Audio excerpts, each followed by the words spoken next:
ಆಕೆ ಕುಟುಂಬ ಸಮೇತವಾಗಿ ನೆಲಮಂಗಲಕ್ಕೆ ಬಂದು ಸಣ್ಣದೊಂದು ಕಾಂಟಿಮೆಂಟ್ ಇಟ್ಕೊಂಡು ಜೀವನ ಸಾಗಿಸ್ತಾ ಇದ್ರು. ಬರುವ ಅಲ್ಪ ಆದಾಯದಲ್ಲಿ ಕರಿಮಣಿ ಮಾಡಿಸ್ಕೊಂಡಿದ್ರು. ಅದಕ್ಕೂ ಖದೀಮರು ಕನ್ನ ಹಾಕಿದ್ರೆ ಮತ್ತೊಂದು ಕಡೆ ಬೈಕ್ ಸಮೇತ ಲಕ್ಷ ದರೋಡೆಯಾಗಿದೆ. ಸಿಗರೆಟ್ ಕೇಳೋ ನೆಪದಲ್ಲಿ ಮಾಂಗಲ್ಯಕ್ಕೆ ಕನ್ನ. ಸಿಸಿಟಿವಿಯಲ್ಲಿ ಖದೀಮನ ಕೈಚಳಕ ಸೆರೆ.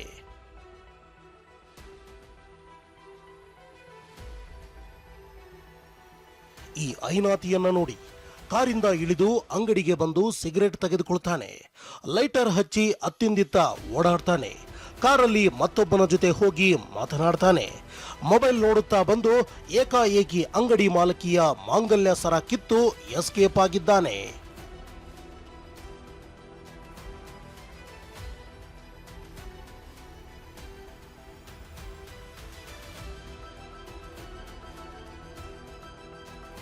ಖದೀಮ ಈ ರೀತಿ ಕೈಚಳಕ ತೋರಿರೋದು ಮಾದನಾಯಕನಹಳ್ಳಿ ವ್ಯಾಪ್ತಿಯ ಕಡಬಗೆರೆ ಕ್ರಾಸ್ ಬಳಿ.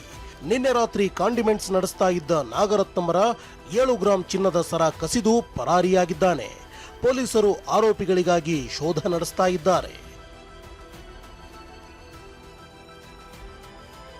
ಪೇ ಆಗ್ತಾ ಇಲ್ಲ ಅಂತ ಅಂದ್ರು ಸರಿ, ಅಲ್ಲಿ ನಿಂತ್ಕೊಳ್ಳಿ ಅಂತ ನಾನು ಹೇಳಿದೆ. ನಿಂತ್ಕೊಂಡು ಸಿಗ್ಬೋದು ಸಿಗ್ನಲ್ಲು ಅಂತ. ಮತ್ತೆ ಮಾಡಿದ್ರು, ಪೇ ಮಾಡಿದ್ರು. ಇನ್ನೊಂದು ಸಿಗರೇಟ್ ಕೊಡು ಅಂದರು. ಆಗ ನಾನು ಹೇಳಿದೆ, ನೀವು 3 ಒಟ್ಟಿಗೆ ಮಾಡೋಕ್ಕಾಗೋದಿಲ್ಲ ಅಂತ ಕೇಳಿದೆ. ಸರಿ ಅಂತ ಕೇಳಿದ ತಕ್ಷಣ ಕೊಟ್ಟೆ. ನನ್ನ ಕೊಟ್ಟು ತಿದ್ದಿದ ತಕ್ಷಣ ಚೈನ್ ಕಿತ್ಕೊಂಡು ಅರ್ಧ ನನ್ನ ಕೈಗೆ ಸಿಕ್ತು, ಅರ್ಧ ತಗೊಂಡು ಓಡೋಗಿದ್ದಾರೆ ಅವರು.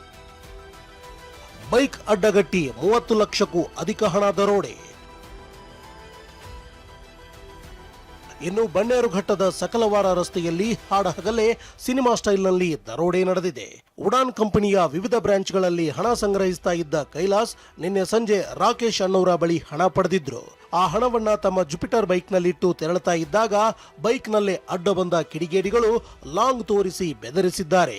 ಬೈಕ್ ಸಮೇತ 31.38 ಲಕ್ಷ ರೂಪಾಯಿ ದೋಚಿ ಪರಾರಿಯಾಗಿದ್ದಾರೆ. ಯಾರು ಗೊತ್ತಿಲ್ಲ ಸರ್. ಎಷ್ಟೊತ್ತಲ್ಲಿ ಏನಾಯಿತು ಸರ್? 4:13 4:20ವರೆಗೆ. ನೀವು ಎಲ್ಲಿ ಅಮೌಂಟ್ ತೊಗೊಂಡ್ಬರ್ತಾ ಇದ್ದೀವಿ? ಎಷ್ಟಿತ್ತು? 31 lakhs. ದರೋಡೆ ಬಳಿಕ 1 ಕಿಲೋಮೀಟರ್ ದೂರದಲ್ಲಿ ಬೈಕ್ ಬಿಟ್ಟು ಹಣದ ಜೊತೆ ದುಷ್ಕರ್ಮಿಗಳು ಪರಾರಿಯಾಗಿದ್ದಾರೆ. ಪ್ರಕರಣ ದಾಖಲಿಸಿಕೊಂಡಿರೋ ಬನ್ನೇರುಘಟ್ಟ ಪೊಲೀಸರು ಸಿಸಿಟಿವಿ ಆಧಾರದಲ್ಲಿ ಆರೋಪಿಗಳಿಗಾಗಿ ಬಲೆ ಬೀಸಿದ್ದಾರೆ. ನೆಲಮಂಗಲದಿಂದ ಮಂಜುನಾಥ್ ಮತ್ತು ರಾಮು, TV9 ಆನೇಕಲ್.